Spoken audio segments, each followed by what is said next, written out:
जय हिंद। कैसे हैं आप? एक बार फिर आपके अपने चैनल गुरु गंगा में आपका हार्दिक स्वागत है। आज के वीडियो में हम लोग भारतीय इतिहास पर आधारित 260 इंपॉर्टेंट प्रश्नों की श्रृंखला का दूसरा प्रैक्टिस सेट हल करेंगे। पिछले प्रैक्टिस सेट में हमने 40 प्रश्नों को हल कर लिया है, उसके आगे आज करेंगे।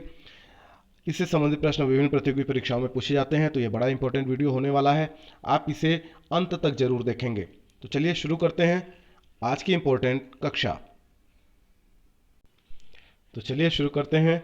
आज का पहला प्रश्न, महावीर ने किस भाषा में उपदेश दिया? ए प्राकृत, बी संस्कृत, सी हिंदी और डी द्रविड़।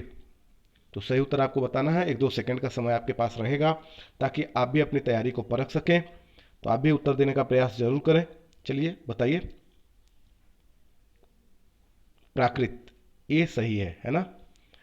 महावीर का जन्म कहाँ हुआ था? ए वैशाली, बी राजगीर, सी पाटलिपुत्र, डी पावापुरी। तो बताइए। महावीर का जन्म वैशाली में हुआ था। प्रथम जैन संगीत का आयोजन कहाँ किया गया था? मतलब प्रथम जैन संगीत कहाँ आयोजित की गई थी, वह पूछा गया है। ए बल्लभी, बी वैशाली, सी पाटलिपुत्र, डी पावापुरी। तो सही उत्तर बताएं।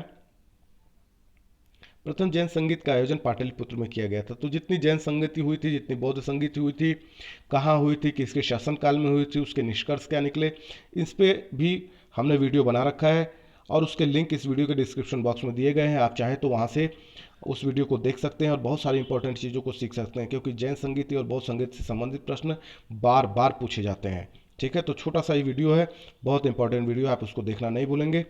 आगे चलें। निम्न में से कौन सा कथन सत्य है? ए जैन धर्म के सप्तभंगी ज्ञान को स्यादवाद कहा जाता है, बी महावीर स्वामी की मृत्यु पावापुरी में हुई, सी जैन धर्म आत्मा को मान्यता देता है और डी उपरोक्त सभी। तो सही क्या है वह आपको बताना है। तो बताइए। तो जैन धर्म के सप्तभंगी ज्ञान को स्यादवाद कहा जाता है, बिल्कुल सही है। महावीर स्वामी की मृत्यु पावापुरी में हुई, यह बात भी सही है। और जैन धर्म आत्मा को मान्यता देता है, यह भी सही है। मतलब ऑप्शन डी सही है, उपरोक्त सभी। महात्मा बुद्ध ने अपना पहला उपदेश कहाँ दिया? कई बार पूछा जा चुका है, आप जानते भी होंगे। ए पाटलिपुत्र, बी श्रावस्ती, सी सारनाथ और डी बोध गया। तो बताइए। सारनाथ है ना, बिल्कुल सही है। आगे चलें। महात्मा बुद्ध ने उपदेश देने हेतु किस भाषा का प्रयोग किया? ए पाली, बी संस्कृत, सी द्रविड़, डी उपरोक्त में से कोई नहीं। तो बताइए। पाली, बिल्कुल सही है। बौद्ध धर्म के त्रिरत्न हैं। ए बुद्ध, बी संघ और सी धम्म। तो बताइए। पिछले वीडियो में जैन धर्म के त्रिरत्न पूछा गया था, है ना। यहाँ पर बौद्ध धर्म के त्रिरत्न पूछे गए हैं। तो बताइए। तो ये तीनों ही बौद्ध धर्म के त्रिरत्न हैं, यानी डी ऑप्शन सही है। आगे चलें। चलिए 48वां प्रश्न देखते हैं। निम्न में से किसके शासनकाल में बौद्ध धर्म दो भागों यानी हीनयान तथा महायान में बंट गया? ए अजातशत्रु, बी अशोक, सी कनिष्क और डी काकवर्ण। तो सी ऑप्शन बिल्कुल सही है, कनिष्क, है ना। आप अगर जैन संगीत बौद्ध संगीत पर आधारित प्रश्नों का जो हमने वो बना रखा है वीडियो, उसको आप देखेंगे तो उसमें हमने इसको बताया हुआ है किस बौद्ध संगीत के बाद यह परिणाम प्राप्त हुआ था और उस समय शासक कौन था? कनिष्क थे, है ना। 48वें का सी सही है। महात्मा बुद्ध द्वारा दिए गए प्रथम उपदेश को कहा जाता है, क्या कहा जाता है वो बताइए। महापरिनिर्वाण कहा जाता है, महाभिनिष्क्रमण कहा जाता है, धर्मचक्र प्रवर्तन कहा जाता है और डी कहता है कि उपरोक्त तो सभी कहा जाता है। तो सही उत्तर बताएं। तो महात्मा बुद्ध द्वारा दिए गए प्रथम उपदेश को धर्मचक्र प्रवर्तन कहा जाता है, सी ऑप्शन सही है, तीसरा। नीचे दी गई बौद्ध संगीतियों में कौन सुमेलित नहीं है वो बताना है आपको। देखिए हमने अभी आपको बताया था, बहुत इंपॉर्टेंट है, प्रश्न बार बार आते हैं। ये प्रश्न कई बार आ चुका है ना। ये यूपीएससी में भी पूछा जा चुका है, यूपीपीएससी में पूछा जा चुका है, यूपी टेट में पूछा जा चुका है और उसके अलावा बहुत सारे यूपीपीसीएस में भी आ चुका है। चलिए बताइए। बौद्ध संगीत का नाम दिया हुआ है, दूसरी तरफ शासक का नाम दिया हुआ है, यानी प्रथम बौद्ध संगीत का आयोजन अजातशत्रु शासक थे उस समय, द्वितीय बौद्ध संगीत का आयोजन कालाशोक के समय में हुआ। सी कहता है तृतीय का अशोक के समय में हुआ, और डी कहता है चतुर्थ का हर्षवर्धन के समय में हुआ। तो कौन सुमेलित नहीं है, यानी कौन सही नहीं है, वो बताना है आपको। बताइए। तो देखिए, प्रथम बौद्ध संगीत का जब आयोजन हुआ था तो उस समय शासक थे अजातशत्रु। द्वितीय बौद्ध संगीत के आयोजन के समय कालाशोक थे। सी जो तृतीय है बौद्ध संगीत हुई थी वो अशोक के शासनकाल में हुई थी। तीनों सही हैं। चतुर्थ जो हुआ था वो कनिष्क के समय में हुआ था। अभी ऊपर आपने पढ़ा भी होगा। तो यहाँ पे हर्षवर्धन दिया हुआ है, इसका मतलब यह ऑप्शन गलत है, मतलब सुमेलित नहीं है। इस प्रश्न के लिए यही सही है। बुद्ध के सर्वप्रिय शिष्य थे। ए उपाली, बी आनंद, सी सरोकामी, डी वसुमित्र। बताइए। तो बुद्ध के सर्वप्रिय शिष्य थे आनंद। चंद्रगुप्त मौर्य का प्रधानमंत्री था। ए विष्णुगुप्त, बी मेघस्तनीज, सी तुषास्प और डी उपगुप्त। चंद्रगुप्त मौर्य की बात हो रही है, उनके प्रधानमंत्री का नाम बताना है आपको। बताएं। जी हाँ, बिल्कुल सही उत्तर है विष्णुगुप्त। इन्हीं को चाणक्य कहा गया, इन्हीं को कौटिल्य कहा गया और इन्हीं का नाम था विष्णुगुप्त। आगे चलते हैं। चंद्रगुप्त मौर्य ने अपना अंतिम समय कहाँ बिताया? ए पाटलिपुत्र, बी श्रवण बेलगोला, सी तक्षशिला और डी उज्जैन। बताइए। चंद्रगुप्त मौर्य ने अपना अंतिम समय श्रवण बेलगोला में बिताया। अगले प्रश्न की ओर चलते हैं। मेगास्थनीज किसका राजदूत था? ए सिकंदर, बी धनानंद, सी सेल्यूकस, डी डाइमेकस। तो आप बताइए मेगास्थनीज किसका राजदूत था? बिल्कुल सही उत्तर है आपका सेल्यूकस, है ना। सेल्यूकस का राजदूत था मेगास्थनीज। चंद्रगुप्त मौर्य अपने अंतिम दिनों में किस धर्म का अनुयायी बन गया था, यह बताना है आपको। ए वैष्णव का, बी शैव का, सी बौद्ध का, डी जैन धर्म का अनुयायी बन गया था। क्या सही है वो बताइए। तो चंद्रगुप्त मौर्य अपने अंतिम दिनों में जैन धर्म का अनुयायी बन गया था। किसका? जैन धर्म का। डी ऑप्शन बिल्कुल सही है। निम्नलिखित में से कौन सा कथन सत्य है? सत्य क्या है वो बताना है आपको। ए कहता है चाणक्य का दूसरा नाम विष्णुगुप्त या कौटिल्य था, अभी हमने आपको बताया है। बी चंद्रगुप्त ने नंद शासक धननंद को हराकर मौर्य साम्राज्य की स्थापना की। सी कहता है चंद्रगुप्त ने सुदर्शन झील जो सौराष्ट्र में है उसका निर्माण करवाया था। और डी कहता है उपरोक्त सभी सत्य हैं। तो आप बताएं। जी हाँ, ऊपर के तीनों बातें सत्य हैं, इसका मतलब डी ऑप्शन बिल्कुल सही है, उपरोक्त सभी। अर्थशास्त्र की किसकी रचना है? ये बहुत इंपॉर्टेंट है, कई बार आ चुका है, इसे आप ध्यान से देखिए। ए कौटिल्य, बी मेगास्थनीज, सी प्लिनी और डी विशाख दत्त। अर्थशास्त्र किसकी रचना है वो बताना है आपको। बताएं। तो कौटिल्य की रचना है ना। ये बहुत इंपॉर्टेंट प्रश्न है। अशोक ने कलिंग पर कब आक्रमण किया?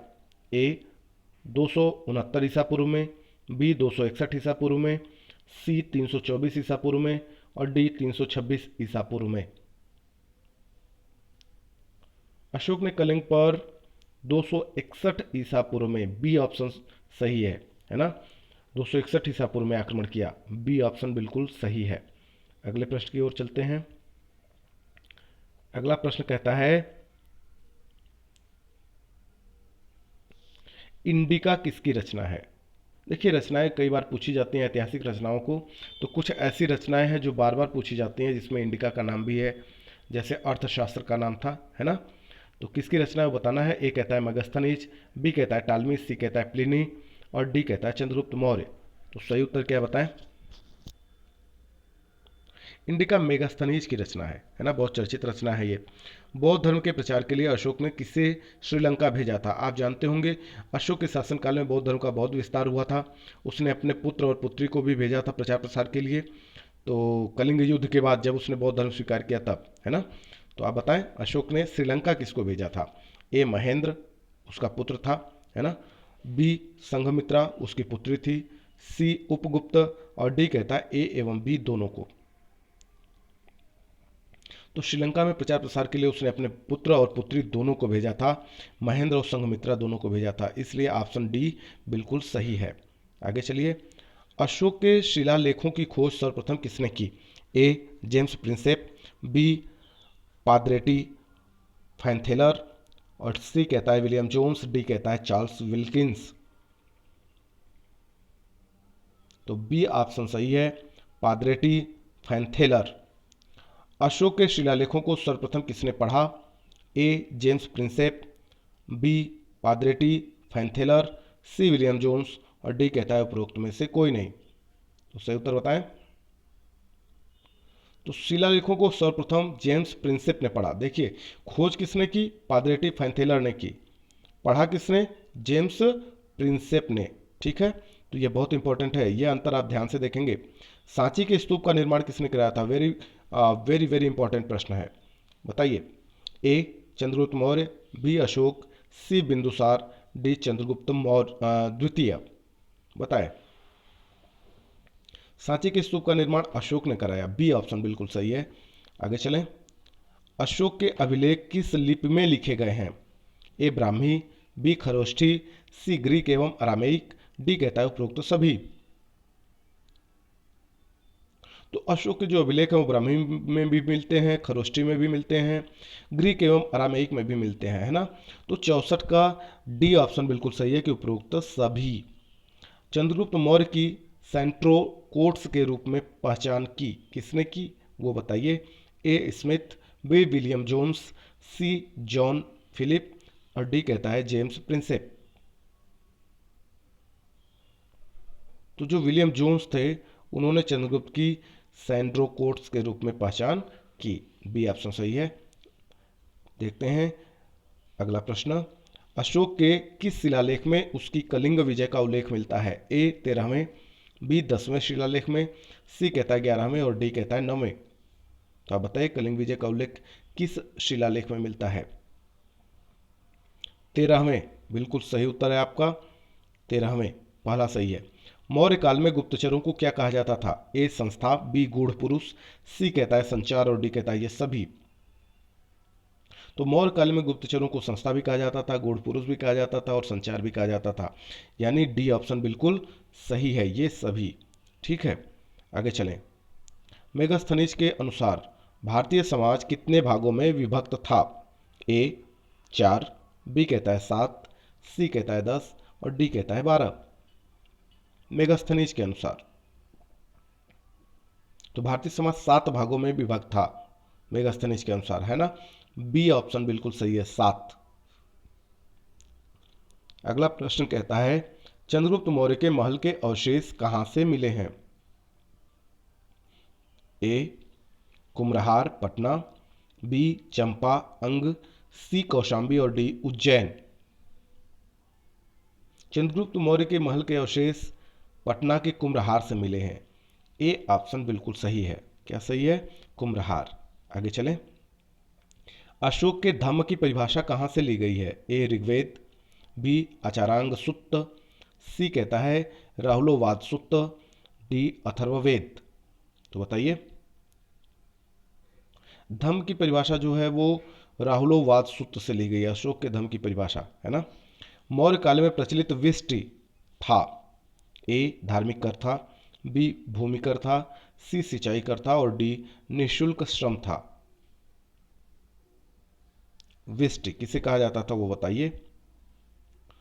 हाँ, तो जिसे आप बेगारी कहते हैं, है ना। डी निःशुल्क श्रम। आगे चलिए 72वां प्रश्न देखते हैं। भारत में सर्वप्रथम सोने के सिक्के किसने चलाए? कई बार आ चुका है यह प्रश्न, बहुत इंपॉर्टेंट, वेरी वेरी इंपॉर्टेंट, इसको मानिएगा। ए कहता है कुषाण, बी कहता है इंडो ग्रीक, सी कहता है गुप्ता और डी मौर्य। सही उत्तर बताएं। भारत में सर्वप्रथम सोने के सिक्के किसने चलाए? इंडो ग्रीक, है ना। बी ऑप्शन सही है। अगला देखिए, सीसे के सिक्के किस वंश के शासकों ने चलाए? सीसे के सिक्के किस वंश के शासकों ने चलाए, आपको बताना है। ए शुंग, बी कण्व, सी सातवाहन, डी इंडो ग्रीक। तो सही उत्तर है इसका सातवाहन वंश, है ना। सातवाहन वंश के शासकों ने सीसे के सिक्के चलाए थे और सी ऑप्शन बिल्कुल सही है। आगे चलिए। ब्राह्मणों को सर्वप्रथम भूमि अनुदान देने की प्रथा किनके समय में प्रारंभ हुई? ए पल्लव, बी सातवाहन, सी गुप्त और डी चालुक्य। सही बताएं। तो सातवाहन जो सातवाहन वंश था, है ना, उनके समय में ब्राह्मणों को सर्वप्रथम भूमि अनुदान देने की प्रथा प्रारंभ हुई थी। बी ऑप्शन सही है। रुद्रदामन कौन था? ए शक शासक था, बी कुषाण शासक था, सी सातवाहन शासक था, और डी कहता है वाकाटक शासक था। रुद्रदामन कौन था वो बताना है आपको, बताएं। तो ये शक शासक था। कौन था? शक शासक था। आगे चलिए। कनिष्क का राज्य वैध था, कई बार आ चुका है। ए चरक, बी सुश्रुत, सी धर्मंतरी, डी जीवक। बताएं। जी हाँ, कनिष्क का राजवंश था चरक, है ना। चरक संहिता का नाम भी आपने सुना होगा, उसी ने लिखा था चरक संहिता, चरक ने ही, और बहुत प्रसिद्ध राज्यवैद था ये। आगे चलिए।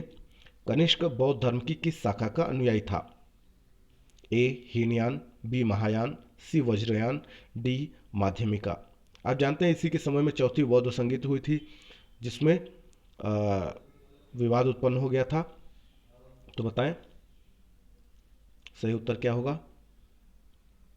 तो कनिष्क जो था वो महायान, बौद्ध धर्म की महायान शाखा का अनुयायी था। देखिए बहुत सारे प्रैक्टिस सेट हमने बना रखे हैं, जीव विज्ञान पे संबंधित, रसायन विज्ञान, भौतिक विज्ञान पे संबंधित, कंप्यूटर पे संबंधित, और विश्व के इतिहास पे आधारित भी हमने प्रश्न आपको प्रैक्टिस सेट बना रखे हैं। उसके अलावा भी बहुत सारे प्रैक्टिस सेट हैं, बाल विकास से संबंधित भी हैं। तो आप अपनी तैयारी के अनुसार उन प्रैक्टिस सेट को जरूर देखा करें, वीडियो में देखें और प्रैक्टिस सेट को हल करने का प्रयास करें। उसके अलावा भी बहुत सारे इंपॉर्टेंट वीडियो हमने बना रखे हैं, जिसके डिस्क्रिप्शन बॉक्स में लिंक दिए गए हैं प्रैक्टिस सेट के साथ साथ। तो आप वहाँ से चाहें तो उन वीडियो को भी देख सकते हैं, प्रैक्टिस सेट को हल कर सकते हैं, ताकि आपकी एग्जाम की तैयारी पूरी तरह से पक्की रहे, है ना। तो चलिए आगे चलते हैं। कनिष्क की राजधानी थी, कहाँ थी वो आपको बताना है। ए कहता है कन्नौज, बी कहता है श्रीनगर, सी कहता है पाटलिपुत्र, और डी कहता है पुरुषपुर। तो बताइए कनिष्क की राजधानी कहाँ थी। बिल्कुल सही है, पुरुषपुर, डी ऑप्शन सही है। जूनागढ़ से प्राप्त संस्कृत का पहला अभिलेख किस शासक का है? ए कनिष्क, बी गोंदोफर्निस, सी रुद्रदामन, और डी कहता है वोम कड़फिसस। तो जूनागढ़ से प्राप्त संस्कृत का पहला अभिलेख किस शासक का है? रुद्रदामन का है। किसका है? रुद्रदामन का है। निम्न में से किस स्थान पर रोम बस्ती मिली है? आज के वीडियो का अंतिम प्रश्न है, इंपॉर्टेंट प्रश्न है। निम्न में से किस स्थान पर रोम बस्ती मिली है? ए तक्षशिला, बी अरिकमेडु, सी हम्पी, और डी सतारा। तो सही उत्तर क्या है? अरिकमेडु, है ना, अरिकमेडु, बी ऑप्शन बिल्कुल सही है। या 40 प्रश्नों का ये इंपॉर्टेंट प्रैक्टिस सेट अब समाप्त हुआ। इसके आगे हम लोग अगले वीडियो में प्रैक्टिस सेट को हल करेंगे, अगले प्रश्नों को, इंपॉर्टेंट प्रश्नों को देखेंगे। यदि आपने पिछला प्रैक्टिस सेट हल नहीं किया है तो आप पिछला प्रैक्टिस सेट भी, उसका लिंक दिया गया है इस वीडियो के डिस्क्रिप्शन बॉक्स में, आप वहाँ से उसको देख सकते हैं, हल कर सकते हैं। यदि यह वीडियो आपको पसंद आता है इसे लाइक जरूर कर अपने मित्रों में शेयर करना ना भूलें, और चैनल पर नए चैनल को सब्सक्राइब करके बेल आइकन को प्रेस कर दें, ताकि प्रत्येक इंपॉर्टेंट वीडियो की नोटिफिकेशन आपको समय से मिलती रहे। और फिर मिलते हैं अगले इंपॉर्टेंट वीडियो में, तब तक के लिए आप सभी को जय हिंद।